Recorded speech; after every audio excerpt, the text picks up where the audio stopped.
Hey, Remedy. What's up, Sorgatron? I think we're going to throw a bash for WrestleMania, and I don't know how to liven it up. You know, there was this bar mitzvah I was at last week, and there was this really good DJ, Sounds Forgot. He really rocked the house. Really? How awesome was it? Really awesome. He had some really professional equipment, like from Gemini and Technical Hi-Fi. He was a really cool guy, and he seemed to know what he was doing. That's fantastic. How do I get a hold of this guy? Well, you can get a hold of him at soundsforgotten.com. That's sounds, the number 4gotten.com. Or you can also email him at chuck@soundsforgotten.com. Or you can call him at 412-326-9855. Thanks, Remedy. No problem, Sorgatron. Yeah! Sounds Forgotten! Alright, I don't care if this gets on the show tonight, alright? What's up, guys? This is D. Tonight, I don't care if it gets on the show, alright? Listen, motherfuckers, alright? This is DJ Lunchbox, alright? And I, in my day job, am my delivery driver, alright? I deliver medicine all over the place. And if you haven't heard, I don't know where the fuck you're at, but we are in Snowmageddon, the prequel, alright? There is snow fucking everywhere. I am driving along the highway, and this shit is covered in snow. Now, take note, motherfuckers. I am driving a two-wheel drive Suzuki SX4. This son of a bitch has gotten me out of more fucking spots than I can possibly imagine, okay? Now, here's what pisses me off, okay? Here's what grinds my motherfucking gears, is these sons of bitches in their big-ass Toyota RAV4 four-wheel drive. Oh, it's meant to be an all-terrain vehicle. Look at me. Look at how big my dick is. Look at my carbon footprint. I can haul 12 Bolivian families anywhere on the motherfucking planet, because I can go off-road. They get on a highway, and it's got a little snow on it, and these motherfuckers don't know how to drive their vehicles. Oh, it's a thin dusting of snow. I'll go 20 motherfucking miles an hour. Fuck these motherfuckers in their four-wheel drive, polluting ass motherfucking gas-guzzling shit bucket motherfuckers. You do not need a car that big. Get a tiny little motherfucking sedan and shove it up your asshole. Wrestling Mayhem Show.com.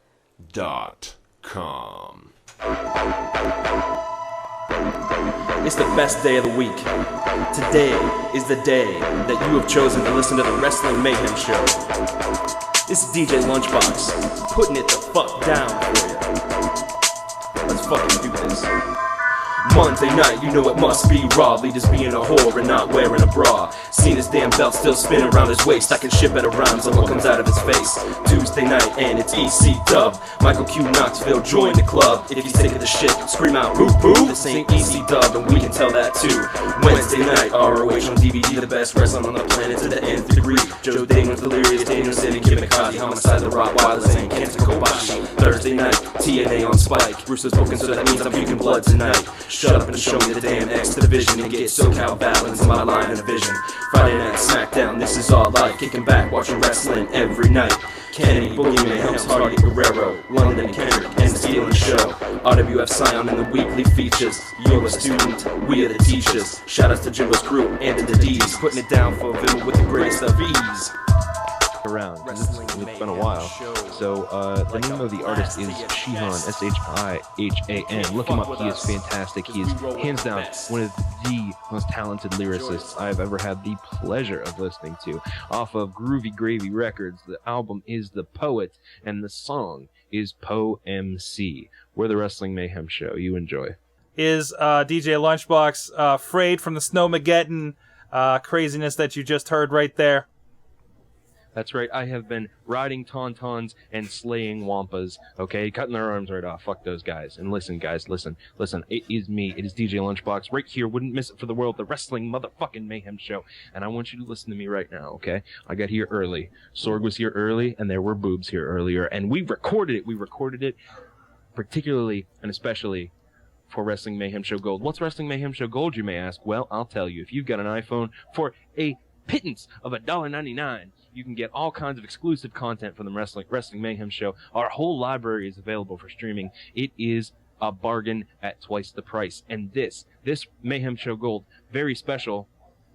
There were Boobs. And you can only see it on Mayhem Show Gold, $1.99 in your local iPhone And that's store. right there. That is the app right there. There's a list of shows, of course. You can go in there and download wallpaper of the show. I actually have it right there.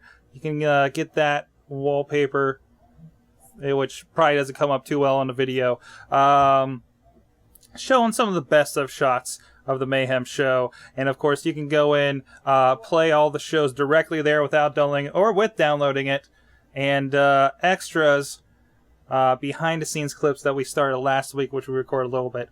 That is our Boob certified this week. But there you go. There's me, picture in picture, right there. Us getting ready with our suits and everything for the Mayhemies last week. Check that out.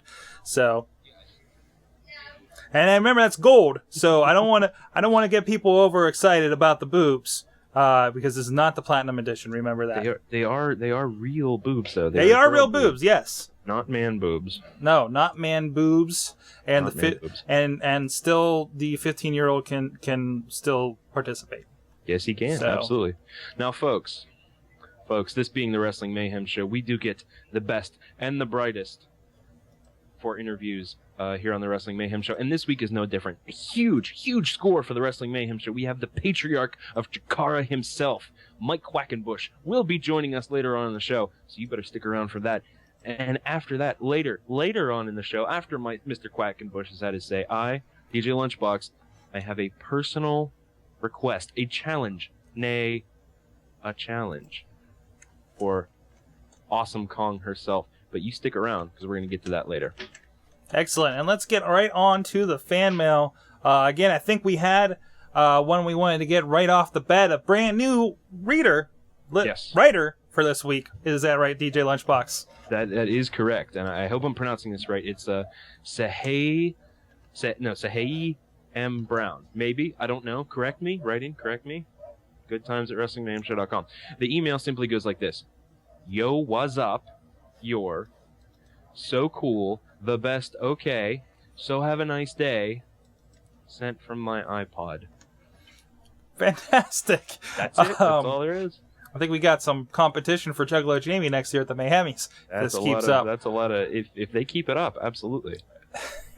And speaking of the Mayhemies, Sean Brayfield writes in, and this one's entitled Mayhem Gate. Right off the bat here. Wrestling Mayhem Show. I am the Rock and Roll Outlaw, and I come before you today amidst a sea of controversy. As you know, last week we had the Mayhemies, and while I won the Mayhemie for New Fan of the Year, this is a certain individual who had his award stolen. Stolen! I am speaking, of course, of the one and only Doc Remedy. These accusations do not come unwarranted either. After many long hours in my underground laboratory, during which I tested many different theories and drew up detailed equations, I have come to the conclusion that there is no way Remedy could have lost. Am I? Okay. Please remember that that this is in no way against Jimmy D. This is against conspiracies and injustice. As a result, I am launching a formal investigation into this, our Mayhem Gate. And I am formally protesting my own Mayhemie until this injustice has been resolved and Doc Remedy is recognized with Mayhemies he deserves. So, yeah, Doc Remedy making a clean whiff at the Mayhemies this year. A lot of controversy. A lot of people pissed. About this year's. Chachi has not let it die, man. He has been texting me in the middle of the night and masking his voice, but in a shitty way that I still know it's him, of course. He just gets all gravelly and stuff. It just doesn't work. I really think it just wakes up at 3 a.m. and that's how he sounds after all smoking. But it sounds like Thelma and the other twin from The Simpsons or something. So, crazy stuff. Doc Remedy's pissed. Of course, we heard a little bit from him last week about that. Again, he's been threatening to wrestle my dog. Whoa. I mean, it's been weird shit. Mayhem Missy's pretty upset too. Mayhem Missy's pretty upset. Hey, I'm apparently the only one who was fine with the Mayhemies. I thought it was great. I didn't get anything. I'm surprised I got more votes for being on Cinemax than Stuff-a-Bust, but other than that, I know. Hey, I didn't even get nominated. There you go. Wait a minute. I didn't even get fucking... Fuck you, man. I didn't even get fucking nominated. Fuck, I'm protesting the Mayhem. Wait. I thought you had a hand in the nominations. No, fuck it. I'm not... Okay. We'll work that out. We'll work that out anyways. I'm officially protesting the Mayhemies. I demand a recount of the nominations. Never been done before. Okay, let us know. You can launch your investigation as a co-host of the show, and let me know how that comes out next week. I don't want to investigate them. No, it's okay. I'll leave it up to the Rizzes and the other peoples. Oh, okay. Moving on. You got the next one, sir? Oh yeah, I do. Sorry, trying to figure out my my thing. Next up, Sean Burkehead. Good evening, Sean's sound off for March 2nd, 2010. Good evening, WMS listeners. I would like to thank everyone for voting for me in the 2010 Mayhemies. Oh, wait. I didn't receive one vote. Really. Not one vote. So DJ Lunchbox and Sorg, your bribe checks are now canceled. Sorry about your damn luck. I didn't get a bribe check or a nomination. Fuck you in the mouth, Sean Burkehead. What the hell are you, a wrestling promoter now? Shoot.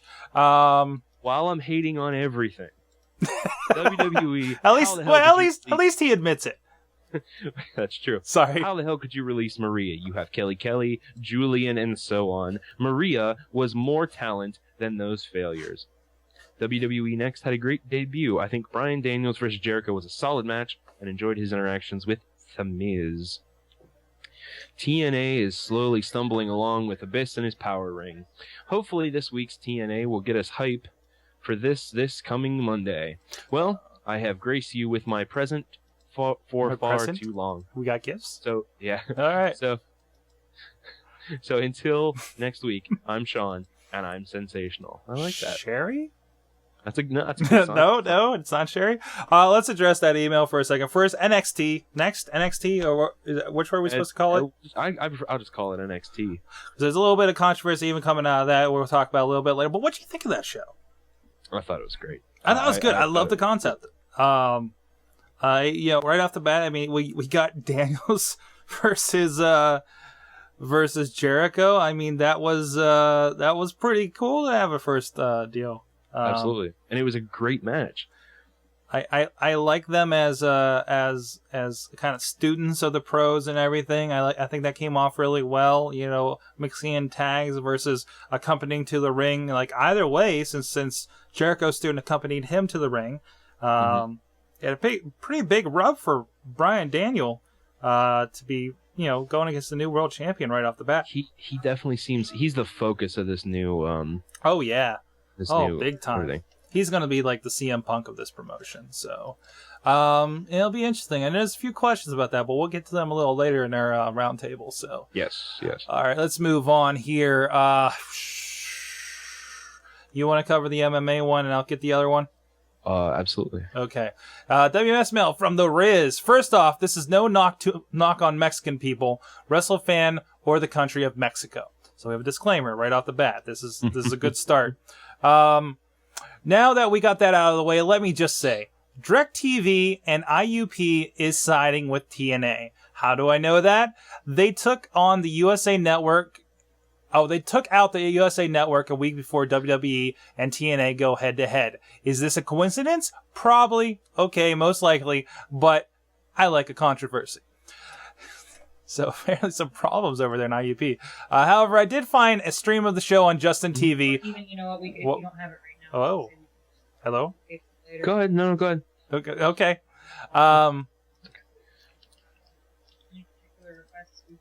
But I did not hear the stylings of King and Cole. I heard the Spanish version. Here's 5 things I've learned from watching the Spanish version of WWE Raw. I gotta say, yeah, when I used to do the Justin TV thing when I didn't have cable, yeah, it was interesting to get the Spanish versions. Cinco! I had no idea what they were saying, almost like they were speaking a different language. I need WrestleFan to translate for me. Oh, shit. One time I actually did need something translated into Spanish, so I called WrestleFan. You seriously called WrestleFan? Well, I didn't call him, but I sent him a message. I was like, hey, what is this in Spanish? I work on Spanish videos at least once a month. I think I'm going to hit him on next time for help. That's the long so.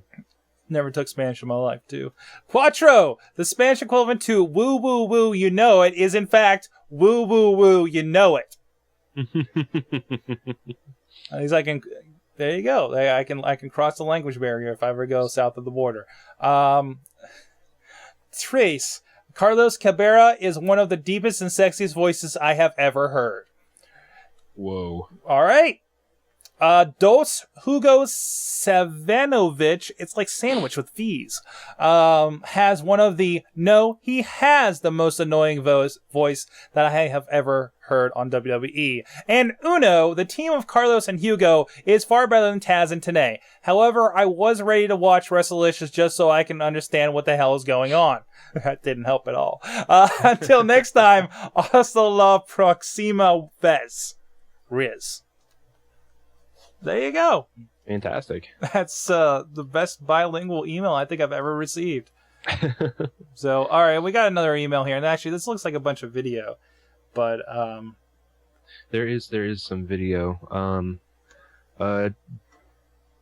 Crap. Yeah, we should have taken a look at this. There's some videos. What, you want to post them on the anywhere? I don't know. We can toss them up later on the Delicious. Basically, it's he sent us videos of the Green Ranger's second MMA fight. Yes. So, as far as I know, he did well. Yeah. I think I don't know. We'll figure out what to do with this on the break. But hold on, I'm looking up see if I can find results for that. And aside from that, we will go ahead. You sent me the ghost. Awesome. What the hell's his name? Jason something? Oh, I don't even know.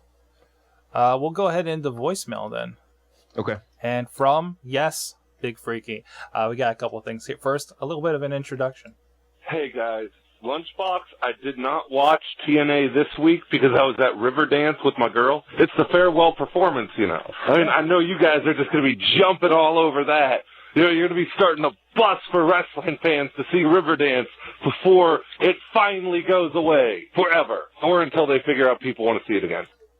It's kind of like Ric Flair. But, and secondly, he's talking a little bit about TNA. We talked a little bit about that, but yeah, a little bit more. You know, my reactions to your thoughts of my reactions about TNA last week. One, you know, you said, when I said, you know, what they're going to get is not what they're seeing on TV. You said, yeah, it's going to be better. Who are you to say that they're going to think that?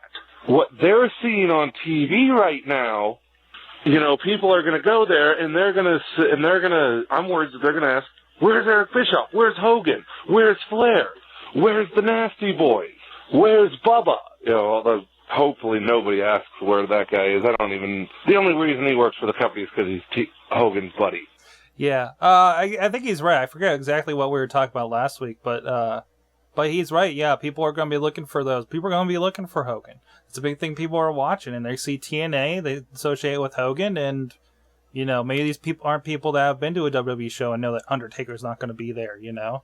And even for the WWE shows, the bigger stars are there, you know? The bigger names, they know them. They buy on their blankets at Kmart, you know, versus TNA. So. Fun fact. His name is Jason David Frank, and he did win his second bout against Chris Rose. He's now 2-0, TKO via strikes. Because you cannot fuck with the Green Ranger. That's true. So, that's true. I'm going to drop a truly frightening image, maybe a couple of them into the chat. Is this from the fight? Shit. Is this from the fight? No, it's just from the internet. Okay. And then we got another one, a subject that'll hit close to home for you, Lunchbox. I'm going on a tangent now, but how fucking racist does it make that company look to have one of their talents? I mean, he used his celebrity to publicly dissuade people from donating to relief efforts of a third world country that was devastated. I mean, quite frankly, it puts a bad taste in my mouth. And this is not the first time TNA has had controversy when it comes to race relations. Remember back when they first started on pay-per-view and one of the Harris boys was wearing the Nazi shirt? I mean, this is something that a company based out of Tennessee needs to think about, especially if they're going mainstream. And he's right to, but I think this is happening a little bit outside of TNA. I don't know how much Bubba the Love Sponge is representing TNA on his own show, you know? Mm-hmm. Where this occurred, of course. And yeah, but they need to drop Bubba the Love Sponge immediately. He is nothing but trouble for them. Yeah, but how long have we said the same thing about Kurt Angle and a bunch of other guys that they've hired that are basically throwaways from WWE? Yeah, well, but see, the thing with that is Kurt Angle was at least wrestling and giving them good matches. There was some benefit to having them. What does Bubba do? You know what? I did not complete TNA Impact this. I've watched all but maybe the last half hour of Impact for this past week, but I don't believe he was on it. So they have been pushing him off. So I think somebody is getting the message over there. So, I hope so. So good. That guy was completely worthless. And then we got one more bit from him about Ric Flair. Okay. My big thought to what's going on now, currently in TNA, like, my reaction to the Ric Flair is coming back. Hulk Hogan versus Ric Flair with the guys thrown in it. I mean, seriously, WWE sent Ric Flair off as a wrestling god. That's true. I mean, Ric Flair, with his send-off, it is cemented in the people's minds that there is no bigger star than Ric Flair. But he's coming back to wrestle in front of 3,000 people in Australia? He's coming back, to wrestle in the Impact Zone? But, I mean, damn, what lengths people will go for money, I mean, you guys have talked about Ric Flair's crazy death stories. And he's right. That's the big kick for. I mean, it would be one thing if Flair was coming back to do WrestleMania again. I mean, I think that's what Mick Foley originally came back to do, was like a WrestleMania or something. Mm-hmm. But to come back to again for what was it, 3,000 people in Australia, wherever those numbers were, but they weren't anywhere near anything. But and then to see him, like, his first wrestling match in America is going to be in the Impact Zone in front of whatever 1,500 people or whatever it was down there. Help me out, man, Mike. I can't recall. Granted, it's on live TV on Monday night, but still, it does leave a little bit of a bad taste in your mouth. Mm-hmm. So. WrestleFans asking, when did one of the Harris guys wear a Nazi shirt? Man, they did a lot of really stupid shit back in the early days of TNA on pay-per-view. And again, they were on pay-per-view, so like they had strippers. I don't think they got naked, but they had strippers in cages and stuff. They really tried to live up to the TNA aspect of their name. So, fucking midgets in a trash can masturbating. That's what it was about back then on pay-per-view, guys. That's what sold. You had to compete with those Jerry Springer pay-per-views somehow. So, anyways, if we don't have anything else, Lunchbox, what do we have for the music? Well, excuse me. This week I decided to go a blast from the past here on the Wrestling Mayhem Show. This is a Wrestling Mayhem Show classic. We have played this before, but it was well received. People seem to enjoy it, so we're gonna bring it back around, because it's been a while. So the name of the artist is Shihan, Shihan. Look him up. He is fantastic. He is hands down one of the most talented lyricists I've ever had the pleasure of listening to. Off of Groovy Gravy Records, the album is The Poet, and the song is Poe MC. We're the Wrestling Mayhem Show. You enjoy. All right.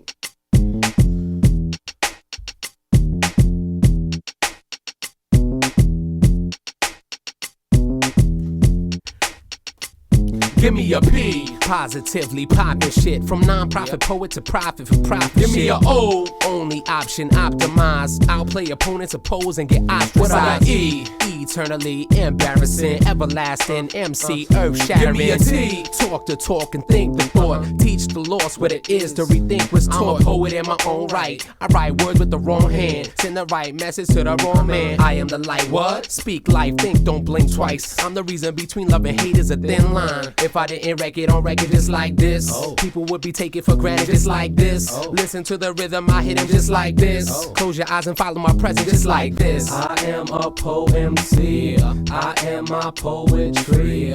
No cash, no ass, no ice. This is return of the word. I am a po-MC. I am my poetry. No cash, no ass, no ice. This is return of the word. My family members is more important than Grammy winners. That's why I pack and sentence. Been wrecking since my lady was pregnant. Knowing I can't slow down. Flow is a test of sound. Showing y'all next go round. One of the best around. Don't speak worthless words that don't teach. Cause I won't cheat. Listeners out of the whole me. I went from poet to parent. Parent to poet to balance. Notice the talent and focus. That is my magic is potent. Man, I'm a pro with this pro. Since days of shell toes to the modern day age of 2 ways in a cell phone. On my head with a confidence. No one can fuck with. Insecurity is going to shit I used to be stuck with. Is no more. Raise the price I sold my soul for. Victorious, I won my eternal cold war. It's glorious, having new goals to go for. You wonder how I'm happy when a brother's so poor. Cause my mind's free. I am a po-MC. I am my poetry. No cash, no ass, no ice. This is return of the word. I am a po-MC. I am my poetry. No cash, no ass, no ice. This is return of the word. Now this is not your average type of rap. Don't act like y'all don't like the shit that I kick when I pick the mic up. This is dedicated to my real writers. Found my new pen today. Glad to say, bad to the bone. Damn, whoa, I can't stand asshole. Hey, rapping till the cows come home. Till my child get grown. Till I'm housed in my brownstone home. Played the devil's advocate in any battle I spit. Rap to clouds, I'm back now. Handle the kick, let's go. I'm here to wreck show. Extra potential to let you know I'm this dope. I'm giving people what they want. I know my style is bumping even though some people front. Nobody had a clue what I was doing till I did it. Nobody gave me credit till I came and represented shit. I was just born for this, more than just talking it. Everything from my walk, talk to the spark I spit. I could just see it now. I bounce with ease across the track and please the crowd, and now I'm good. The Wrestling Mayhem Show recommends highspots.com for all of your wrestling needs. Whether you're a wrestling fan, worker, or promoter, looking for figures, DVDs, or equipment, Highspots has what you're looking for. Hi, I'm the rock and roll outlaw of the Wrestling Mayhem Show, and when I decide I want to plug my guitar in, turn my amp up to 11, and have an impromptu rock concert for an audience of wrestling figures, I make sure to get them from highspots.com. Click the link for Highspots on WrestlingMayhemShow.com to support the show when you want to purchase anything wrestling related. Highspots has what you're looking for. Hey guys, it's Matt Mike here once again with your weekly top 10 list.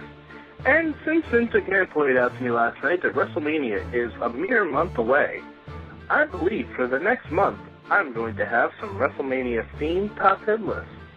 So here we go with the first one, the top 10 WrestleMania gimmick matches. Number 10, you got the Gimmick Battle Royal. Any WrestleMania match that features the Goon is fine by me. Number 9, the Hollywood Backlot Brawl between Piper and Goldust. Save for the end where we saw way more of Dustin than we wanted to see, that was a pretty fun as hell match. Number 8, the only Hell in the Cell to ever appear at WrestleMania, The Undertaker versus the Big Boss Man. The only reason this is on the list is because it's the debut of Edge at WrestleMania. Number 7, the dumpster match between Cactus Jack and Chainsaw Charlie and the New Age Outlaws. Gotta love Terry Funk getting a title at that late in his life. Number 7, the 15-minute hardcore title scramble match. Any match where the Mean Street Posse gets to win a championship is tremendous. Number 6, the Body Slam Challenge from WrestleMania 1 with Big John Studd and Andre the Giant. Just a pure classic. Number 5, the Iron Man match between Bret Hart and Shawn Michaels. I know some people will probably put this higher on the list, but I think you'll like what I have in store for the rest of it. Number 3, tables, ladders, and chairs. The Hardys, the Dudleys, and Edge and Christian killing themselves to win tag gold. Number 2, Money in the Bank. Basically any one of these matches, but pretty much you can always guarantee Shelton Benjamin's going to be somewhere around there. And my number 1 favorite gimmick match from WrestleMania, the hardcore match between Edge and Mick Foley. God, God loves a flaming table. And that's Mike's top 10 list this week. Be sure to listen for next week. And that's just 10 of the things I've been swirling around in my head this WrestleMania season. Sword of the Wrestling Mayhem crew. Let your instincts guide you. At WrestlingMayhemShow.com. What's up, guys? It's Sork here, Wrestling Mayhem Show 208, and on the line we have a very, very special guest. Of course, we've been talking to you guys about Chikara. WrestleFan's been putting his Indie Minute reports in about what's going on with them, but we're going straight to the source this week. On the line right now is the Patriarch of Chikara himself, Lightning Mike Quackenbush. Did I get all your titles straight, sir? Yes, thanks very much, and thanks for having me on the show. Excellent. How you doing tonight? I'm doing quite well. It's a very snowy evening here. I live in Philadelphia, and they're predicting that we're getting yet another foot of snow, so it's the perfect night to be inside. I hear that. We're in Pittsburgh here. Of course, we're recording this on a Thursday evening, and there's the threat there, and we still haven't cleaned it all up from before, definitely. Yeah, exactly. So, well, let's get right off the bat. I mean, like Chikara, we've been talking about a lot. For people that don't know what Chikara is, it's definitely something different as far as professional wrestling goes. Tell us, what is Chikara, and why should we be checking it out? Well, to try and sum it up for the uninitiated, I like to think of Chikara as something of an experiment within the pro wrestling performance genre. It's about as far removed from ideas like what you might see, what I think of as like the McMahon model of sports entertainment, or even some of the slight variations. Like in my mind, TNA really kind of plays like caffeine-free WWE. We tried to really take a distinct step away from all of that. And although this is sometimes very difficult to qualify in another way, I like to think of it as wrestling where the emphasis is really on the fun of it. Which is kind of what I cherish about the wrestling I remember growing up with. To me, it seemed like it was a lot more enjoyable, whereas a lot of and I don't watch a great deal of it, but when I do take the time to watch things like Raw or Impact, those kinds of things, I'm really struck at times by, one, the product strikes me as being somewhat monotonous, and two, sometimes it's a little insulting to the intelligence as well. Obviously, when you're trying to attract a broad audience, like the WWE does, you write to the lowest common denominator in your audience. And I think you'll find it's something entirely different at Chikara, whether it's the presentation, the characters, the way things evolve in the ring, as well as our in-ring style, which is heavily influenced by Mexican lucha libre. It's a totally different beast than what you're going to find anywhere else in the American scene. Definitely. About those influences, I know, if I'm not mistaken, you actually have a little bit of the foreign influence as far as your training as well. Is that correct? Yes, that's true. I've been very fortunate to spend some time training under a man known as Jorge Rivera. He was a masked luchador who had a number of identities under masks. He went by Skyda most famously. He's been Desteo, among other things. He was probably what he's best known for is the training at Ultimo Dragon's gym. He was the head trainer there for about a decade when they were called the Toriumon. And, obviously a lot of those guys left then and formed the company now known as Dragon Gate. And just a few years ago, Jorge departed the Ultimo Dragon system to join with the Dragon Gate guys who had left years earlier. So that entire group of guys from the Toriumon and most of the Dragon Gate guys are all his proteges. Obviously, they bring a very cutting-edge style to the ring, and we at Chikara have been very lucky to have him as a guest trainer at times to really bring us the true international influence. Because you can certainly learn bits and pieces if you're studious in your viewing, but nothing beats that first-hand training. Excellent. So, I mean, and of course, if I read correctly, Chikara came from, first you were the Wrestling Factory, then you became Chikara. And I think you were affiliated with CZW for a little bit there. Obviously, the product we see on our DVDs and on the podcast and everything seem, so much different and stick out from everything we've seen out there. How's the training? Is the training something that people aren't going to get anywhere else for you guys over there? The training is definitely a unique aspect of what makes Chikara different in that, as far as I know, anywhere in the United States, you're not going to find such diverse curriculum other than at Chikara Wrestle Factory, because we are teaching like that almost obsolete British style. We teach Mexican lucha libre. We teach Japanese style. So you're not just getting American with maybe another little influence here or there.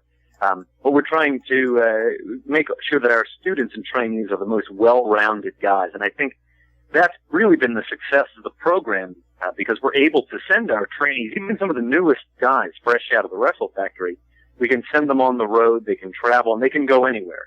They can work any style. You know, if we want to send them, spend a couple of weeks down in Mexico, they adapt very, very readily to those kinds of circumstances. And between that and the fact that our characters tend to be very colorful and larger than life and memorable, it really ends up meaning that a lot of Chikara talent's very in demand, not just in the American circuit, but around the world. Mm-hmm. I think there's a stigma of people that maybe won't check out Chikara because the first thing they see is the people with the colorful costumes and the different styles. What would you say that the people that they should check it out? I see. Well, yes, I think that's a valid point. I've certainly in my travels come across that, or I get emails or things like that from fans who say they see something, a snippet of Chikara here or there, and something about it turns them off. Perhaps it's the sensibility or the sense of humor about it, or the style of characters, and they're just they immediately use that small bit of it to characterize the entire company. Chikara is a multi-faceted creature. There's a lot more to it than a funny clip you may have seen of Dragon Online. There's more to it than guys like Los Ice Cream. And you really do have to look deeper in it, I think, to see, how many different facets there are to what we do. But it's very easy. Like I said, I think it's a valid point that sometimes people will try to characterize the whole company based on a 30-second clip they see online. Excellent. And while we're at it, let's go ahead and through some of these fan questions here. A Wrestle fan also asked, and we mentioned about your training and everything. He says you've wrestled all across the world in your story career. What's been your favorite country to work in thus far? I really enjoy wrestling in Germany. They have really passionate, knowledgeable fans there that they love their wrestling, and they love all styles of wrestling. Some of the other places I've gone, the crowd is very reserved, or sometimes they just can't overcome the idea of a foreigner being there. But I've always found it very difficult to wrestle in Germany, and I think probably if I had to add them up, all my different international appearances and everything else, I probably wrestled the most times in the country of Germany outside of the U.S. Excellent. He also asks, what's been your worst injury in your career? Of course, you've been around for over 10 years, correct?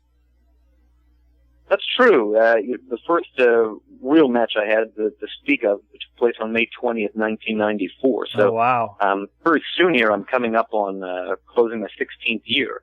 So I've had my fair share. I think probably the most, that's tough. There are two particularly harrowing experiences that I've had.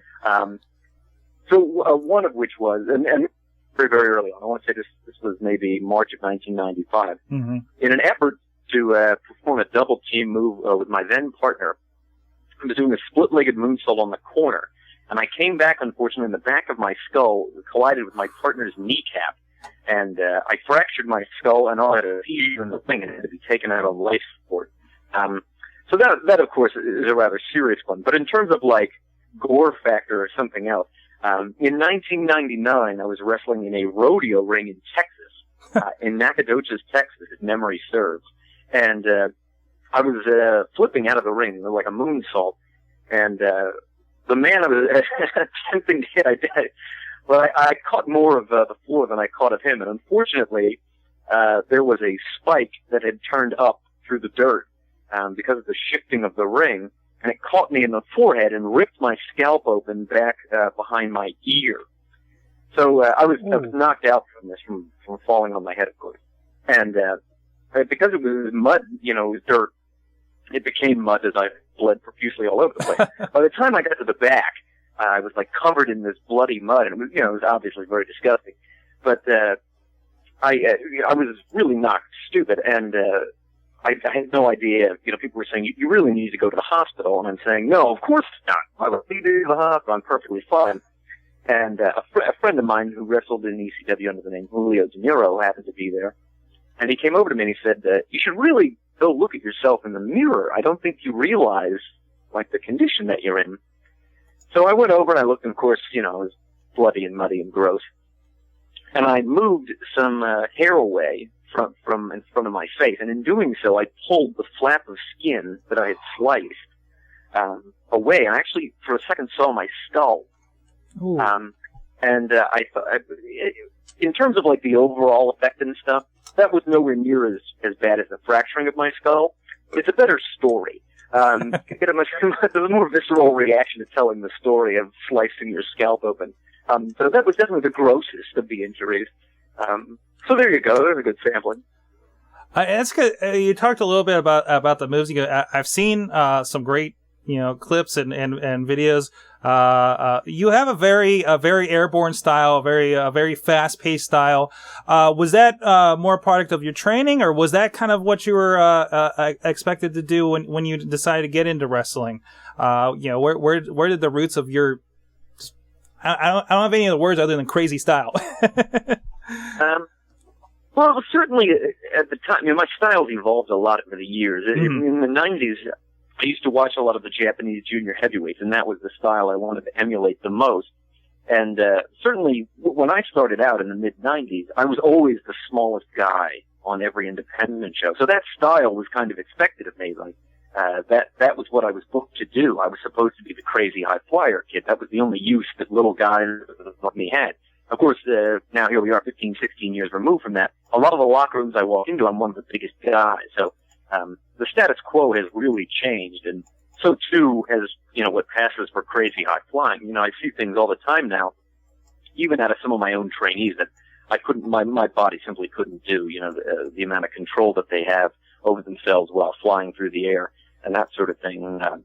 Like at the time, which is in the mid-90s or so, I think people probably thought of me as having a very cutting-edge style on the independents, whereas today there's certainly dozens and dozens and dozens of guys whose high-flying capabilities far surpass my own.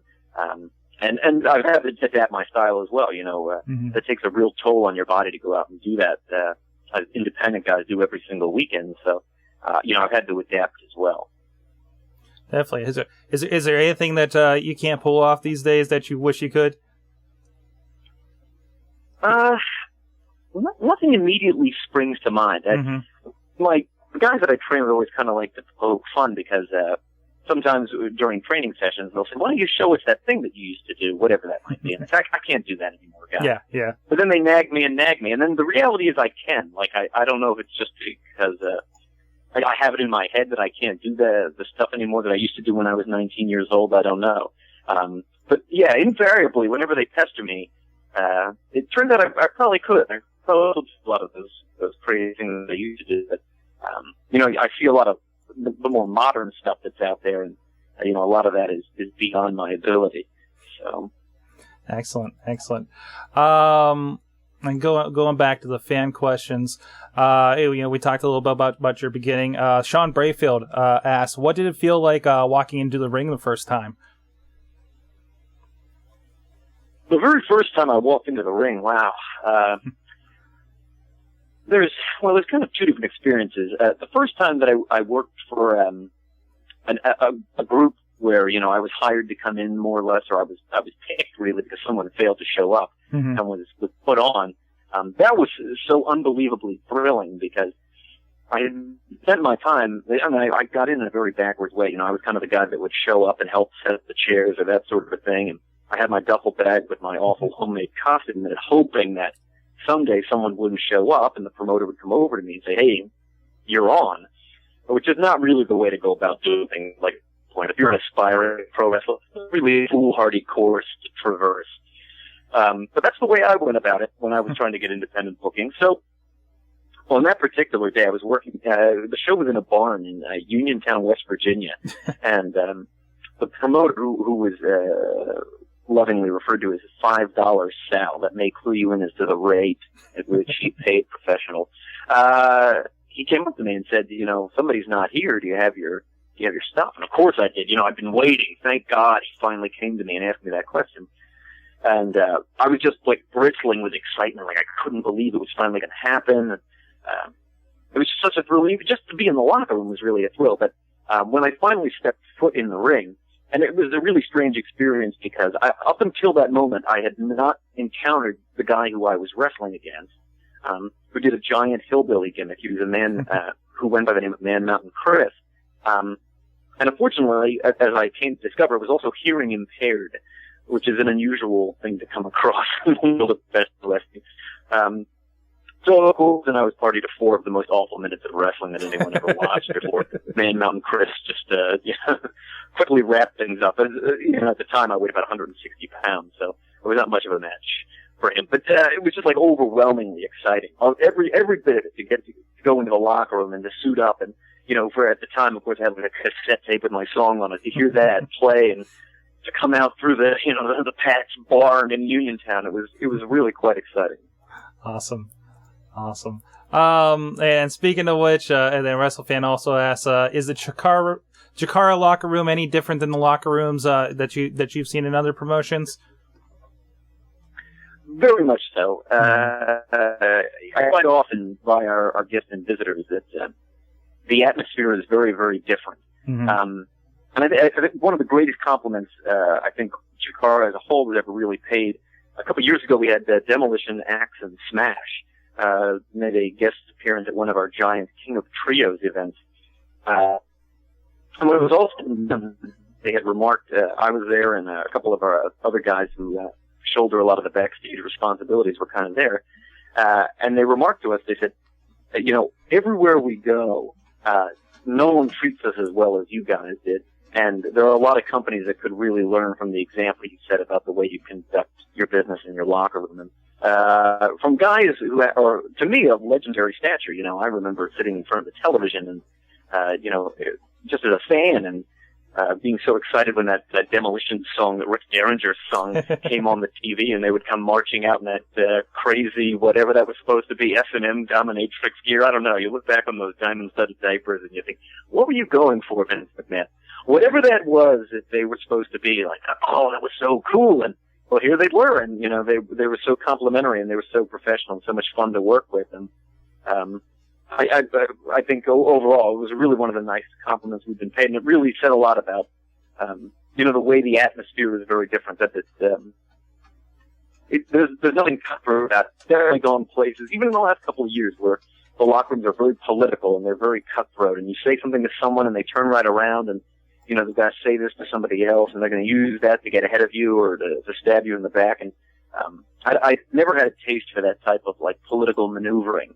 A couple of my friends who work in TNA had to often remark to me. They said, we'll never be able to get into one of the top spots because we're not as good at politicking as some of the other guys here. And I could relate to what they were saying because even at the independent level, as absurd as that might seem, mm-hmm. I've always been astonished to see the level to which people will try to politic their way up the ladder. And I don't know. I especially at the independent level, there's so little to bicker over. Who could imagine that you would need to do that type of politicking? And yet I've seen it firsthand. So it's like I'm sorry. So it's like everybody's just feeding for the scraps that are out there in independence. Then. Yeah, that's a very good way of phrasing it. And it's kind of, I don't know, like it has a pathetic overtone to me. Excellent. Again, talking about the school, WrestleFan asks, is there anybody coming out of there that you think is going to make a big impact coming up? Well, wow, that's or maybe young on the roster, maybe. The truth of the matter is, there's no one that really graduates out of the program onto the Chikara roster before they're ready. Okay. And there's really no one that gets to that point unless we really feel like, they're ready. And there's no one whose potential I would underestimate. I think, for example, maybe you look back over the last, I'm just guessing, 10 or 12 graduates to come out of the Wrestle Factory. One of the easiest guys to overlook is a guy that is known as Frightmare. He's one of the smallest guys we ever had on our roster. And the reality of the matter is, of course, you can't judge a book by its cover. He went on just this past year in the Wrestling Observer 2009 Year-End Awards, winning Rookie of the Year. So like I said, you can't judge a book by its cover, and maybe we'd look at the last dozen or so graduates to come out, and people might think, oh, I can just take a look and I can pick who's going to be a star, or who's going to do well, or do this kind of thing. And you never really know. And he's a fine example of that. Is right there. Excellent. Well, I do want to talk a little bit about Chikara and some stuff coming up. But first, I want to talk about, of course, you mentioned before, Dragon Gate USA, who's got a pay-per-view coming up March 5th. And I do believe you have a match on there.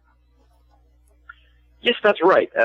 In fact, it's a tag team match. You'll see my regular partner and, in fact, a trainee of mine, Jigsaw. We team together to take on a rather star-studded team. We take on the luchador Super Crazy and really the icon, the face of Dragon Gate, Shima, the most famous breakout star of that company. So you can see the tag match. What was a ton of other matches with Turtle, screaming about them being Match of the Year candidates and all that kind of stuff, as they seem to do after every Dragon Gate USA pay-per-view. They're always chock full of really exciting and matches of remarkable quality. They just have I don't know how to put it without sounding overly superlative. They just have an outrageous talent pool. And I feel very lucky to be included in that. So and they're always something special. For listeners of the show, I want to make sure it's not confused. That's not Shima Zion that we've talked about and interviewed here. No, Shima Zion. Shima Zion, of course, his name is spelled S-H-I-I-M-A. Yes. For many, many years, the Japanese wrestler who's called Shima, I thought it was pronounced Sima, C-I-M-A. Mm-hmm. I only found out a little while ago that he pronounces it Shima. Now, his given name is Shima Nobunaga, and that's where he gets it from. But based on the spelling, which is C-I-M-A, you might think of it as Sima, as I did for quite a few years. But he's Shima as well. He's just not Shima Zion. Now, Dragon's Gate is something different. Again, Gabe that used to do the Ring of Honor booking, it's his promotion, if I'm not mistaken. It looks like it's an interesting mix of the Japanese and the U.S. stars. I mean, how is it to work with these people that they're bringing in? Well, Dragon Gate USA, it is an American offshoot of the Japanese office. Okay. It's overseen by Mr. Oji, who operates the Dragon Gate USA office, which is based in Texas. But obviously, Gabe is instrumental in putting the cards together. And it's a really interesting melting pot. And I've been very lucky in that, I've had the chance to wrestle against kind of a mix of the talent that has come through Dragon Gate USA. So it's of course it's very exciting, because if you pay any attention to what the Dragon Gate guys do in Japan, you realize these guys are probably the hardest working troupe of wrestlers out there. In an average year, they do 250 live events, which is outrageous when you consider the style that they wrestle, which is incredibly fast-paced, incredibly high impact. It's cutting edge. You might think to yourself, well, that's, if you look at how many total shows the WWE puts on in a year, you might think, oh, well, that number isn't necessarily blow away. But of course, there's some radical differences in the style that you're going to see, the WWE guys doing versus the Dragon Gate guys doing. And, they put themselves through incredible amounts of conditioning, and training as well. They are precision wrestlers. They take great pride in being perfectionists in the ring. And of course, it only makes you want to up your game being around guys of such a high caliber, because you think, if I don't, these guys are just going to outclass me. So it's a great experience to be around those guys. Excellent. And now I want to talk about an event that's coming up. One of the big reasons we wanted to get you on to talk about, of course, us here on the Mayhem Show, we're from the Pittsburgh area. We are taking the trip out to Philadelphia. A few of us, we're looking to see firsthand the King of Trios tournament. We're very excited about. Can you tell us about King of Trios? I'd be happy to tell you about King of Trios. If you haven't heard, it is the largest tournament in professional wrestling. It's 48 wrestlers all gathered together for one weekend. There's no other tournament that has that many participants in it that we know of. And this is the fourth iteration of the tournament. We did it in 2007, 8, and 9. And this will be the fourth annual King of Trios. Already about half the teams have been announced. You can find out everything there is pertaining to that tournament by going to kingoftrios.com, which is a mini site that encompasses everything relating to it. It is the biggest event on our annual calendar, and as mentioned, it's 3 days long. It's a Friday night, Saturday night, and Sunday afternoon, and it has provided, in the past, I'd say 5 of the 6 biggest crowds we have ever drawn in Chikara history. It's always a wide and wacky cross-section. You will definitely see some wrestlers that can free up, and you'll certainly see them in confidence that you won't see anywhere else. Some of the real highlights from last year, I thought, were getting together, in particular, the British wrestling legend Johnny Saint, the team with a man who in many ways is sort of his equivalent, Jorge Rivera, the mentioned luchador who was instrumental in my training. Just being able to team with the two of those guys, see them in the ring together was something unique in and of itself. And that was just one of many, many, many unique, almost oddities in the world of wrestling that came together for King of Trios. So in the independent landscape, there's certainly nothing quite like it out there, and I'm sure you will not be disappointed. That's April 23rd, 24th, and 25th at the former ECW Arena in South Philadelphia. Excellent. And now, if anybody wants to check out Chikara, and this is how I've been able to dip my toe in the promotion as well, you guys have a podcast, which I've thoroughly enjoyed on a weekly basis here for a while. You just celebrated your 200th episode out there. That is right, yes. In fact, probably the easiest way is to get on board with what's going on with Chikara. You can through the iTunes store or on internet outlets like YouTube or Blip TV. You can access Chikara Podcast The Go-Go. And as mentioned, we're now on episode 201. It's been a long, strange journey. It features news about what we're up to and clips from our matches as well. So if you're looking for a free sampling of what it is we do at Chikara, there's no better way to get on board than with our weekly, roughly 9 minutes, usually times out around, video podcast. That's Chikara Podcast The Go-Go.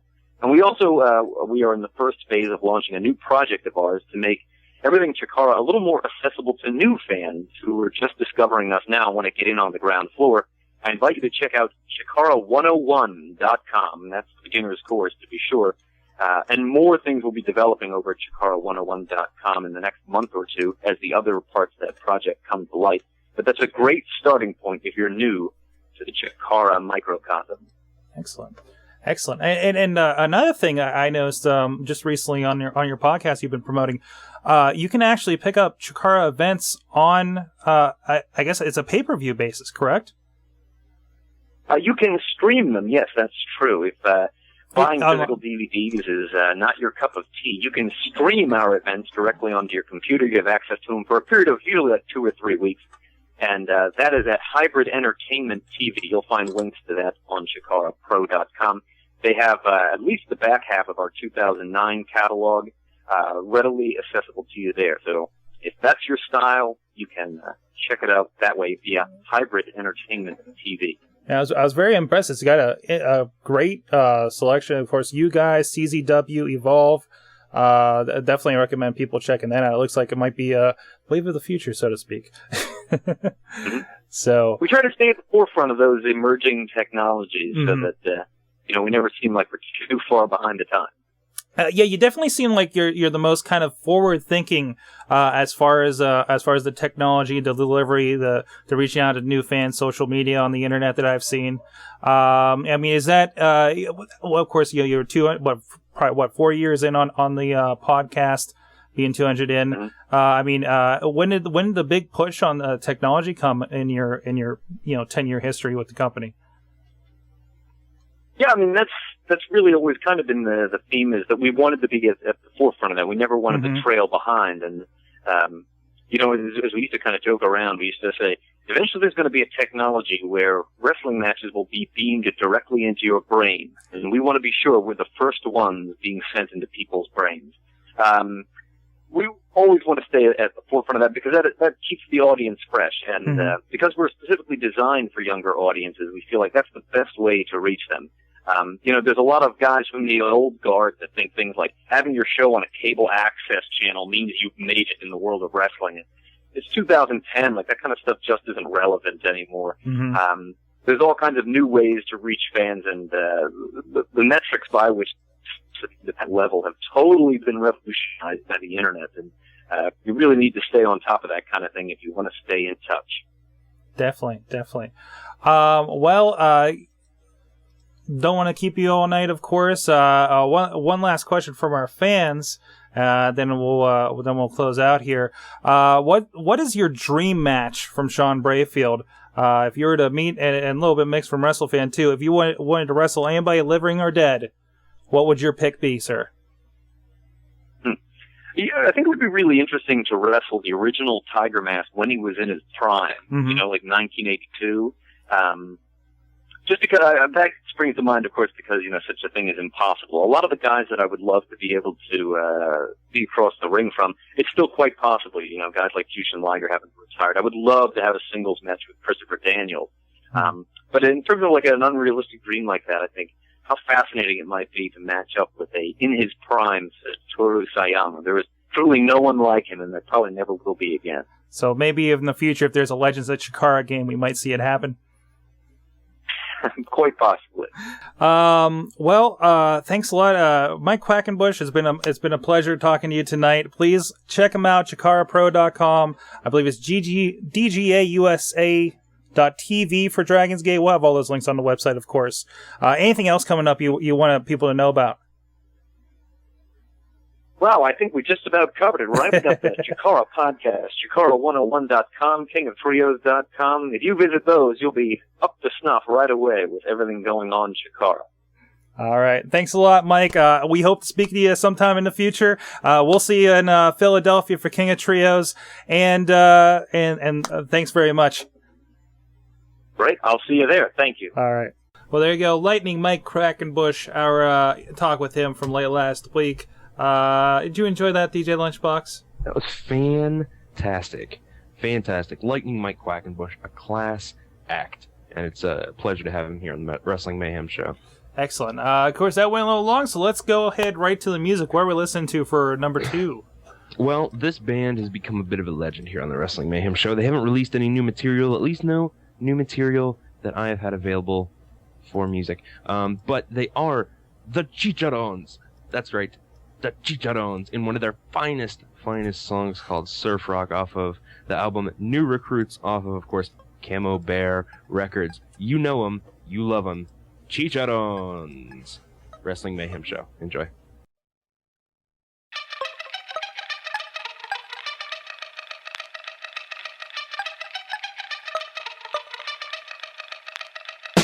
Punk rock, hip hop, speed metal, slam poet, surf rock, black god, death metal, candy raver, skater rock, backpacker, hardcore, deep house, new school, next school, true school, out of school, out of date, out of dope, out of hay, home spring. Buzz artists get shotted and grabs the brass ring. Media, spotlight, interviews all night, cell phone, home phone, email, female, groupies, herbs, nerds, homo, stupid, useless, shameless, promo, critic, fanatic, blowhard, asthmatic, pretty boy, city boy, dope fiend, drug addict, sitting duck, lame duck, duck sick, rucksack, chin nut, give it up, pin it up, pass that, mic cord, turntable, vest stack, GoPro, nice new shoes, track pants, and an afro, coasters, loaders, goddamn promoters, classic, plastic, flip flop, supporters, internet fan base, shows with recorders, capturing the moment, get converted with encoders, posters, flyers, promotion, suppliers, actors, liars, drama queen, Dramamine, stomach upset, up tub, up rock, I'm up shit creek, and the leak don't stop. Don't stop. Chicharrones are so scholastic, make great songs and look fantastic. Analog, metal tape, wax or plastic, we focus the dopeness from opus to classic. Chicharrones are so scholastic, make great songs and look fantastic. Analog, metal tape, wax or plastic, we focus the dopeness from opus to classic. Breathe in, taste life, close your eyes, see death, take another breath, one time for stress. Yep. Why bother? Shit, fuck it, let it be. Do something we can't, do something we make you move, but it don't add up. Make dollars, need work, McDonald's, take away, now, ricochet, spit, swallow, shit, talk a dick, talk rap, rock a flip, fly, follow me, all the way to Mars, where we get rock, kick it with a grain of salt, hey, wait a minute, pause, old money, drug money, make money, Chicharrones, take it home, sick of van, methadone, clinics like my man, Moby said it, we were born to tear it up, let it go, take a moment to appreciate the music, we're here, on, get into it now, hey you, take two, feeling blue, me too, join the club, bugaboo, get lost, see you, nah kidding, stick around, listen to the sickest sound, it takes a second, get it, but we finally put it out, here you go. Eat it up, break it down, spike it with a little crown, kick it now, everybody, sing it loud. The Chicharrones are so scholastic, we make great songs and look fantastic. Analog, metal tape, wax or plastic, we focus the dopeness from opus to classic. Create your own art so scholastic. Make great songs and look fantastic. Metal tape or plastic. We focus the dopeness from opus to classic.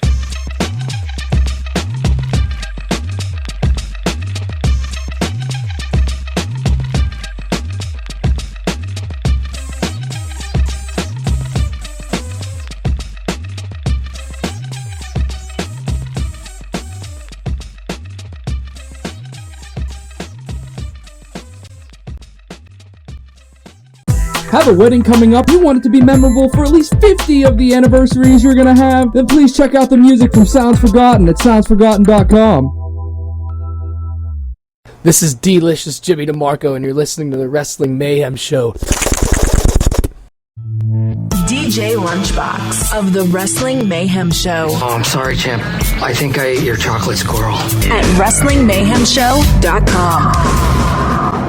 Folks, we are back. It is the Wrestling Mayhem Show. Once again, you just heard a fantastic interview from Mr. Mike Quackenbush and a little bit of music from the Chicharrones. And now it is time for the best part of the Wrestling Mayhem Show. You know, aside from the interviews and the fan mail and the... Well, it's the whole show is fantastic, and it is time for the roundtable discussion. Sorgatron is still with us. He's puking on his keyboard, but we also have the Mad Mike. Yo, what up, bitches? And also, WrestleFan joining us from the WrestleFan Copter. Hi, over the skies of Cuba. Oh, shiznit. Oh, yes, correct. Now, I'm going to kick things off here. Something I promised in the beginning. I'd like to talk about Awesome Kong. Awesome Kong apparently released from her TNA contract. Yeah. Announced on Twitter. There it is. So she is the hottest, and I do mean hottest, free agent in wrestling today. What do you guys think? Well, it's interesting because it hasn't been officially announced on TNA, but they're still on there as champions. So yeah, I wonder what the relation is there. Well, I wouldn't be surprised. Whoa, careful, guys. Go ahead. I was going to say they're probably going to get rid of the knockout titles and just forget they ever existed. You think so? They do like to do that. Yeah, they do. Honestly, I think if they still keep them around, they should. I mean, Kong probably has it in her contract that she has to do one more match to drop the belt or something like that, which is probably why they haven't announced it yet. Wow. And I'm betting March 8th, the live TNA, beautiful people take those tag titles. I could see that. Maybe we do a thing where Hamada has to defend him alone because Kong doesn't show up for some random reason, and they make something up. I see either that or them just getting back to a tournament for no reason, or Hamada gets a new partner inexplicitly. Yeah, but they're gonna. Sorry, go ahead. No, go ahead. He was just doing. Well, if they're gonna do a tournament, they would need more knockouts. Yeah, since they keep letting a lot of them go. I mean, Alyssa Flash, of course, gone. I guess they really haven't let anybody else go. But I don't know. It's definitely a little lighter than it was just a few months ago. Yeah, it would suck if they gave it to the beautiful people. Was that a fat joke on Awesome Kong? What? Dude, that is fucking harsh. Oh, I'm sorry. No. That is fucking harsh. You don't talk That was about not her like that. That was not All right. meant in that fashion. I'm a big fan of Awesome Kong. That's right. That's right. No, Get her back in IWC. Yeah, that's right. I wanted Chuck Roberts, bring her back to IWC. I'm going to send him an email. When are we going to have that put her on WrestleLicious. Put her on Wrestle. No, She is no. WrestleLicious. Mm-hmm. When are we going to have that match between her and John McChesney? I don't know. Didn't you hear John McChesney left IWC? Oh, really? According to the video up. And for you, yeah. Lunchbox, I want to throw that up there. I found a picture real quick of Awesome Kong pulling up some gold. So, very nice. There you go. Now go ahead. Well, here's the thing. Awesome Kong. Awesome. No, let's talk one-on-one here, all right? Me and you, darling. Awesome Kong, all right?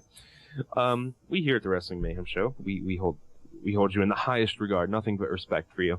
And I would like to formally and personally extend an invitation onto our fine show. That is an awesome picture of Awesome Kong. Please join us here on the Wrestling Mayhem Show. Speak your piece. Say whatever you want. whatever you like. We are the Wrestling Mayhem Show. You come on here and say whatever you want. Nobody cares. Nobody cares. Talk about TNA, talk about whatever you like, okay? That's right. They care because you say it. But Awesome Kong, I have on the Wrestling Mayhem Show with our interviews, we like to we like to end them with something we call the Mayhem Show's big question. And Awesome Kong. And you're asking in advance? No, I'm not asking in advance. She has to come on the show to find out what it is. Okay. Come on the show, Awesome Kong, because I have a very big question for you. Join us here on the Wrestling Mayhem Show. You can RSVP via goodtimes@wrestlingmayhemshow.com. Send us an email, and I breathlessly await your response. Just for the hell of it, I suggest we address Doc Remini up his Bubba the Love Sponge. What? And just let it roll from there. All right. Now, He also called Bubba a scrotum-sucking son of a bitch. There you go. Whoa. Also, aside from that, let me bring up here SJK, if you remember him, friend of the show. Sterling James Keenan has been on Twitter lately, and let me see if I can pull that up. He was pushing last night or the night before, for everybody to campaign to Dixie Carter to get Sterling James Keenan in the TNA because it worked to paraphrase from him, it worked for Shannon Moore, and Sterling James Keenan's a much better wrestler. So, which I think I can agree for that. Well, Shannon Moore's decent.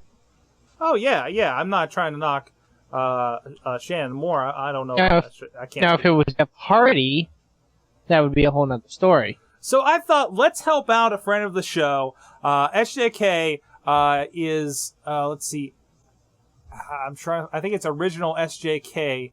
Yeah, official SJK on Twitter. Make sure you tweet at TNA Dixie and let her know that she should sign Sterling James Keenan and represent Pittsburgh a little bit more, other than Kurt Angle. I agree. Put him on there. He could be TNA's Edge. He could be TNA's Edge. Yeah, he would be. But TNA would probably do it. I have a question. Mm-hmm. If we're going to do this for SJK, can we also do this for someone else who should be in TNA? Who do you have in That mind? would be Delirious. Delirious. Yes. Yeah. No. We need one at a time for one thing. I vote no. No? You don't like... Well, no. Why not? Because TNA will ruin Delirious. Mark my words. Don't make him talk. Yeah. Right? Hey. Delirious is a very gifted speaker. You just have to be language. They'll make him Abyss's little brother or some shit. And he'll be carrying... Dude, that'd be awesome. No, that wouldn't be awesome. That would be terrible. No, never mind. That'd be awesome if Abyss wasn't a crying loser. They ruined Abyss, and they will ruin Delirious. So TNA, not good for guys with masks. I got you, so... This is what I'm saying. A diva was hurt during the pajama pillow fight last night on Raw. What's that? By diva, you mean Phasian. By diva, I mean Gail Kim, the delicious Gail Kim. Yes. Apparently, she was helped to the back by officials after the match. Apparently, she wrenched her foot or back during the match. We're guessing it was when she was drop kicked and fell out of the ring, which did look awkward last night. So. Dude, that was the most brutal pillow fight I've ever seen. That wasn't even sexy. It's just awkward. Just all around awkward, wasn't it? Yeah. Announcer Michael Cole doesn't want to associate with online fans any longer. Have you caught this? He was on. He was doing commentary with for NXT, kind of playing the heel for a lot. Kinda. Jesus Christ. And he said that he does not associate with online fans, and this has been backed up because he has canceled his Twitter page. It's all just bullshit. Nobody gives a fuck about Michael Cole. Either that or Michael Cole really is a douchebag. No, dude. All right. Take it from someone who's actually done commentary with Michael Cole. No, I swear to God, Fan access. legitimately, I have. Okay, yeah, fan access. Yes, he is a very nice guy, and this is just vintage WWE. Mm-hmm. It's all work. Jim Ross. And the vintage thing. Oh my God. You're Michael He is not Cole, Jim Mark. Ross. He will never be Jim Ross. Yeah. The vintage deal is, I don't know. The catchphrase is going over the top these days. And he hates midgets. Everybody knows he hates midgets. Yes. Speaking of which, WWE NXT was last week. What'd you guys think? Amazing. Okay. Awesome sauce. So a few things from it. Of course, we've been seeing stuff on Twitter and the site and everything about Daniel Bryan was injured during the premiere episode. A few scratches. Apparently, WWE likes to book pale guys these days to see how hurt they look. Because anything they do, they'll get a red mark in there. It's their version of Twilight vampires. Yeah, there you go. Just wait, Sheamus is gonna get doused in glitter by DX. It'll happen. I guarantee it. I don't know. No more DX, please. Can we make him go away? But some decent questions about NXT that Jason Powell over ProWrestling.net asks. What is it about? We know that there's pros and there's trainees, but what's the point? What's the end of it? I think that's pretty much it. I mean, is it a contest? I mean, what's going on? I mean, it's just this. I'm pretty sure. I think they mentioned during the thing that it is a contest. It is a contest? Yeah, one of them gets a contract. So one guy out of all of them gets a contract. I guess it's gonna end in like some either tournament or some big, ending season finale. Was that really? And we're just kind of going along with it. It just seems kind of out there. We go along with everything else they do. I mean, perfect questions that he asked there is like, what's the reward for the person who wins? What happens to the losing wrestlers? How long is this going to last? We've heard through the grapevine that there's going to be 2 or 3 of these seasons of NXT throughout the year. It says in the commercial, like, 8 guys, 1 dream. You know what I mean? So, yes, it sounds just like that, I swear. Well, I mean, if you think about the other competitions that WWE's done, like Tough Enough and Diva Search, just because the winner gets a contract doesn't mean losers don't necessarily get involved in the company too. That's true. I mean, hell, Josh Matthews was a Tough Enough loser, and he's doing commentary for the show. And they brought it up. Coke. He's doing coke. Nosebleed. So, there were a lot of. I don't think that. Go ahead. I was going to say, I don't think they're going to give all of them a contract, obviously. Mm-hmm. But from the way it looked from the first show, I think this is probably going to proving for Bryan Danielson to get his name out there, get him on TV, show what he got. I mean, obviously, that's if it's storyline based, that's the person you will see probably winning it at the end. Mm-hmm. Mm-hmm. Oh, definitely. They're already giving him more camera time, and they're pushing him harder than anybody else. Yeah. Sorry. Definitely. It's interesting. It's basically being that proving ground, like we discussed, like ECW had been for the longest time, just more directly, as advertised as such. Yeah. Well, of course, all those new people coming in, they're making room by shooting out the old. We had 4 releases that I'm aware of this last week, including referee Scott Armstrong, Paul Burchill, my favorite pirate, and Charlie Haas gets let go again. And finally, in the most surprising move, Maria was let go. Now, Sorgelstein, you missed one. What's that? The Hurricane. The Hurricane, that's right. The Shane Helms was let go. Pothead. What? Pothead? I called him a pothead, yes. Then they should have, if he's a pothead, they should have kept him on for a Cheech and Chong. There you go. Now Maria's the most interesting because she's the one that has Celebrity Apprentice coming up, and she was just starting a storyline with Matt Hardy, and there was a... She was? Yeah, I guess they started on Superstars or something, but she had an interview on... Maybe she turned down... What's that? Maybe she turned down Vinnie Mac for a nice sloppy beach. I could be. No, she was on Special Delivery last night. She's on an interview last night. On Special Delivery. She's on an interview last night talking about how basically she thought she was under contract negotiations because she has a lot going on, a lot of other projects. Of course, she actually has an album coming out in April, and they were talking about the scheduling for that and everything. And she thought they were under negotiation. That's wrong, camera. Thought they're under negotiations for the contract for that sort of stuff, and guess they're not anymore as she just got let go. So that's what's going on there. So I don't know. Interesting. Of course, we will still see her on Celebrity Apprentice and everything. So keep an eye out for that. It'll be interesting to see how that's handled since she's not a WWE diva, and I'm sure they called her that a lot of times. So yeah. That's because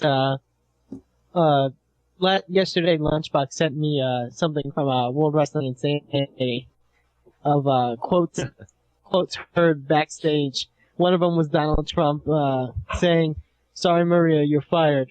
Oh wait, I just got a letter from Vince McMahon. He fired you too. Excellent. New news on Umaga's cause of death. They said his cause of death was acute toxicity due to combined effects of hydrocodone, carisoprodol, and diazepam. Right. I'm sure I butchered a few of those. Now, it does explain... No. There is an explanation of these. Hydrocodone is a painkiller. Carisoprodol is commonly called Soma. What's that? Carisoprodol. It's a muscle relaxant. You should be reading these. You're the one that works around the pharmacy. I do work for a pharmacy. Muscle relaxer. And diazepam? Quosia? Valium, yes. Why didn't they just say that? Which is, of course, an anti-anxiety medication. So, yeah. Sounds like he was partying afterwards. So, well, like we said, he got his big day from Australia, and there you go. And he met Britney Spears. He got his big Australia payday. He met Britney Spears on the flight home, and he decided, hey, you know what? I've had a good run. And we wonder if he shaved his head. Wow. Doink the Clown just got out of rehab. Which one? The real one. Matt Bourne. No, which rehab? Rehab, a WWE sponsored rehab. Oh, yeah. I heard they were giving him out free stuff now.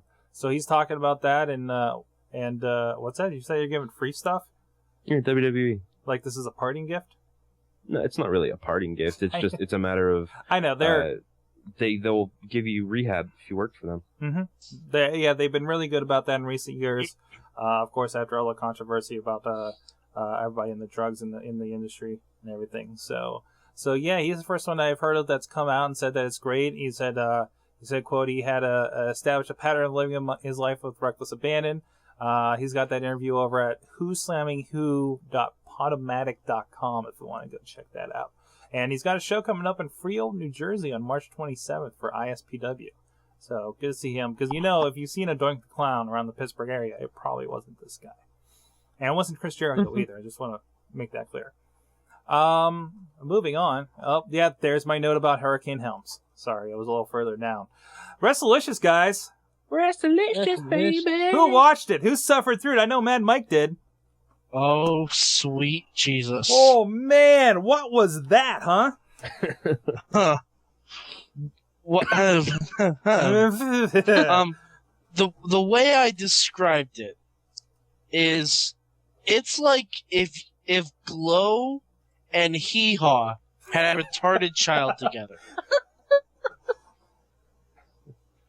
It's funny because that's kind of how they marketed it. Yeah, pretty much. Actually, no, Hee Haw was actually in the marketing slang. I noticed. I don't know if you guys saw my tweet. Are you serious? Well, yeah. It was said it was a mix. It said it was like Hee Haw meets professional wrestling. And they describe it, they pitched it as an action comedy. Also, in an interview, they said that about 2/3 of the show would not be wrestling. Apparently, one third of it was a weight loss control drug that I saw over and over again. Also, it was another third of it was the introduction song. Yes. Like they didn't have an entrance theme so much for everyone. They just showed every single promo that's been on their website for a year and a half. Yeah. Do you guys remember when ECW was on TV? I remember watching it late at night, and they didn't have commercials.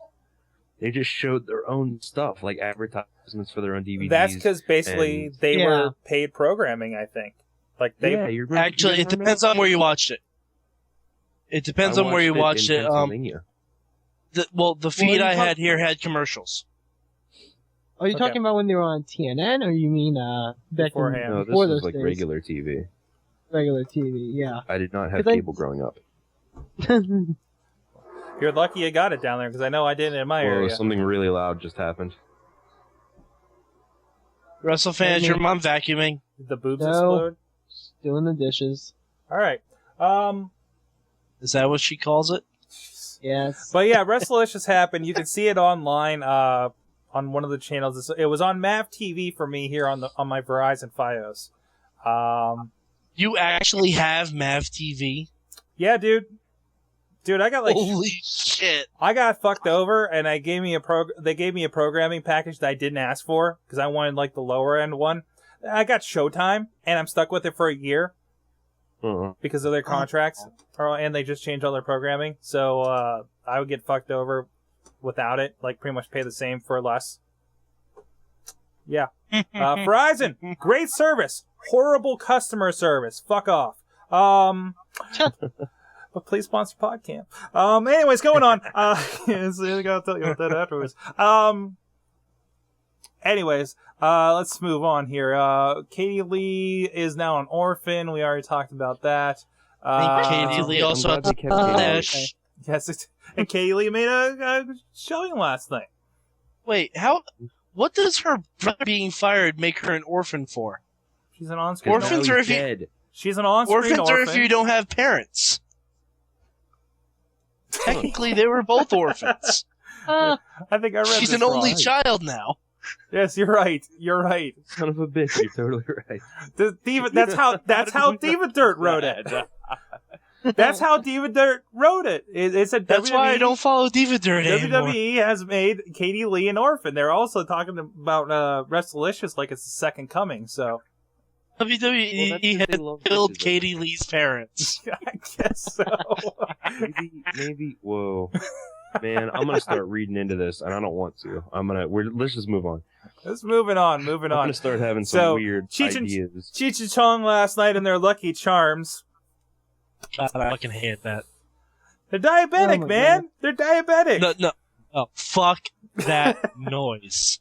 If Cheech and Chong wanted to promote Lucky Charms, they should have just done a commercial for Lucky Charms. Okay. Wait a minute, Mad Mike. You're angry about Cheech and Chong eating Lucky Charms, but you like Midget Court. I loved Midget Court because Midget Court was advertised to be ridiculous. The only reason it's Cheech and Chong. They can't be serious if they tried. Yeah. It's not pot. One of those guys. They've made pot jokes before. And on top of that, they stole LB's mustache. They stole my mustache. Yes. What the fuck was that about? And plus, I'm sorry, you have Cheech and Chong on the show? Last night was a perfect night just for one little segment to bring back Mr. 420 himself, Rob Van Dam. Yeah, but come on. We're going to do that. It's TV Why PG not? for one thing. They did a really good job dancing around the topic of what these guys really talk about. I think they did what they could. They did better out with Snoop. Yeah, there you go. There you go. See, I don't even remember what Snoop did. Oh, wait a minute. No, I do. All right, moving on. That's actually all the news I have for this week. Was there anything else you guys wanted to mention before we go? How about the awesome Cena and Batista promo? Yeah, a lot of talking, a lot of kind of old school stuff going on there. And I thought I'm kind of digging it. Angry Biker Batista, who's dressing his part for the new film. Oh my god! Although I think Bret Hart and Vince kind of took a stale turn. You know, that was weird. Bret was walking into the ring using the crutch. Yeah. He could have hit a little bit harder. Come with the crutches. Oh, we're losing you there, Matt. Mike. Sorry. He should have come out with 2 crutches, first of all. Mm-hmm. And he should have eventually, used them. Because unless they were going to give away last week that he's not really injured. And that's what I was going for. I'm like, it's going to be a swerve. Paul Hammond actually messaged me. He's like, dude, I smell a swerve. I'm like, yeah, it reeks of one. And nothing happened. Nothing interesting happened with that. Other than they announced the match. Maybe they're holding it over another week, and he's going to be like, oh, by the way, now that you agreed to the match, I'm walking like fucking Tiny Tim. Like Tiny Tim. Right? I hope they do it like Linda rising from her chair. It works like Linda rising from her chair. They're going to hold it off to the match, you know? Anyways, well, I think that's all for that. I think, first of all, who's our fan of the week this week, guys? The new freak person. The new freak person? Yeah. Shaila Brown or something. Okay. Awesome. You have to type it just like that on the website, though. Shaila Brown. It's the awesome email. All right. Well, so fan of the week. So there you go. You can put that on your resume. As a Wrestling Mayhem Show fan of the week. Let us know if you get anywhere with that. Please steal that from another show. In the morning. So, other than that, guys, I want to know, WrestleFan, what'd you learn from wrestling this week? Shit. Hold on. No. Jeez. Skip me. Skip you? Skip me. Skip you. You can't be skipped. No. I wasn't prepared. There's no skipping in Wrestling Mayhem. DJ Lunchbox, what'd you learn from wrestling this week? No, you can't do that. What do you mean I can't do that? You can't pass it off. It's not puff puff pass, WrestleFan. Whoa. Okay. Whoa. Speaking of innuendo. Heart stars, horseshoes, clovers, and blue moons. Pots of golden rainbows, and the red goddamn fucking balloons. That's what you learned? No. That's the Lucky Charms. They're magically delicious. Okay. WrestleFan, you're stalling. Yeah, we got. I was trying to give you time. I was biding you time to think, and you have squandered it. I learned I need to be more prepared. You know, I'll accept that. That's it. Mad Mike, what'd you learn from wrestling this week? He should lose his Mayhemmy. Yeah, I think I didn't get a Mayhemmy. Exactly. Then you're negative Mayhemmy. Controversial Mayhemmy ever. Yeah. Yeah, there's like 5 in question. Mad Mike, what'd you learn from wrestling this week? I learned that if Raw wanted to have a big show leading into their face-to-face with TNA next week, they failed miserably. I don't think there's. I think it's proof that they're not considering them a threat. I mean, well, no, although we do do have get Cena versus McMahon. Vince next week. Cena versus Vince is, I think, the big thing. But no. Well, we'll see. I mean, the Bret Hart thing kind of proved that they would go if they wanted to. So let's see. So, DJ Lunchbox, what'd you learn from wrestling this week as you're dying? I'm good. I learned that I'm one step closer. One tiny step closer. To death? No, yeah. Sick as a To dog. raping someone with an SUV? What? Yeah. Oh, man. You don't even know. I almost stabbed somebody with a screwdriver. Wait, raping someone that owns an SUV or actually raping someone with an SUV? Take this SUV because up those the are ass! two very different things. Exactly. I heard punctuation matters. Either way, I really like using the phrase, I'm going to fuck a year off of your life now. Thanks for that, Wrestling fan. No, you should say that to a 21-year-old in a bar and then kick her out immediately afterwards. One step closer. Come on. You can do it. You can do it, Lunchbox. Today, Junior. One step closer to the wonderful, the amazing, the glorious, awesome Kong. Right there. She will be mine. Your videos. Oh, yes. She will be mine. So, wait, did we ask Mike? Mike, did you say? I said. Yeah, Mike said. Okay. But Riz in the chat room learned Sorry, that Sean? hearing WWE in Spanish for the first time can make a man insane. There you go. There you go. Now you know how I feel. Sorgatron, what'd you learn from wrestling this week? I learned it's really funny when your video stalls, for one thing. Yes, I see that. I also learned. That's for you, lady. Yeah, there was nothing to that, Mad Mike. I didn't hear you. I said that was for you, ladies.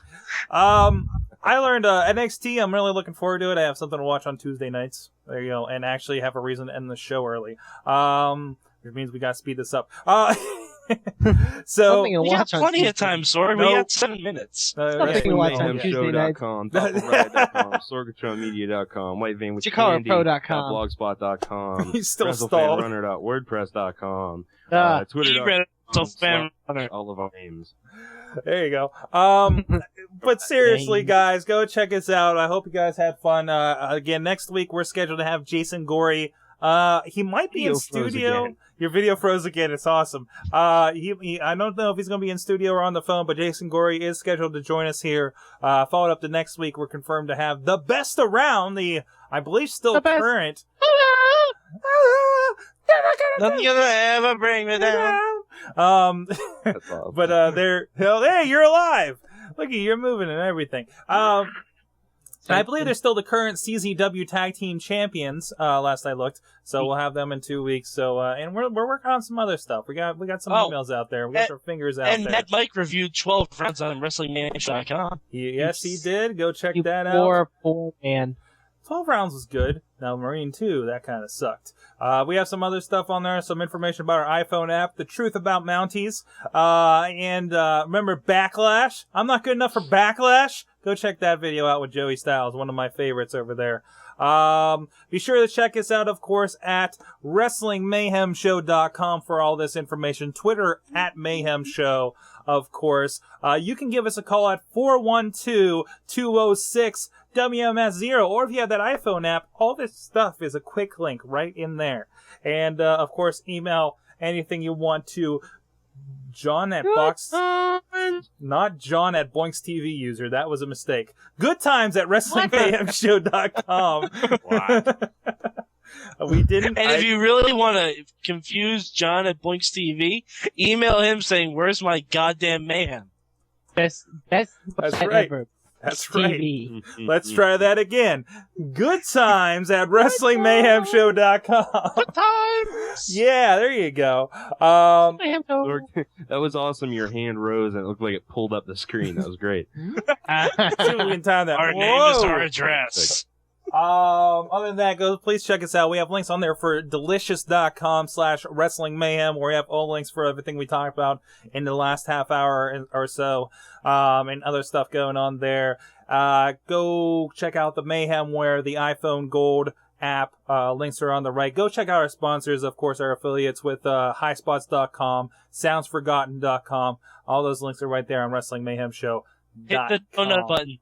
Download us. iTunes, TalkShoe, Blip.tv, Roku Box, YouTube. Go look for us, Wrestling Mayhem Show. And, that's it. We'll see you guys. We had Boobs on the gold, but that's okay, because we got Pussy on the screen right now with Samoa Joe there. We'll see you guys next week. Started with boobs, ended with pussy. Lovely. Thank you for listening to the Wrestling Mayhem Show. Please subscribe to our iTunes streams and blog at WrestlingMayhemShow.com. Email us at goodtimes@WrestlingMayhemShow.com or call us with any comments at 412-206-WMS0. We love to hear from our fans, and who knows, maybe you'll make it onto the show. The Wrestling Mayhem Show was recorded live in Pittsburgh, Pennsylvania, in front of a live internet audience, and is a production of Sorgatron Media. You can be part of the show as we record live every Tuesday at 8 p.m. Eastern on TalkShoe.com and Viewstream.tv.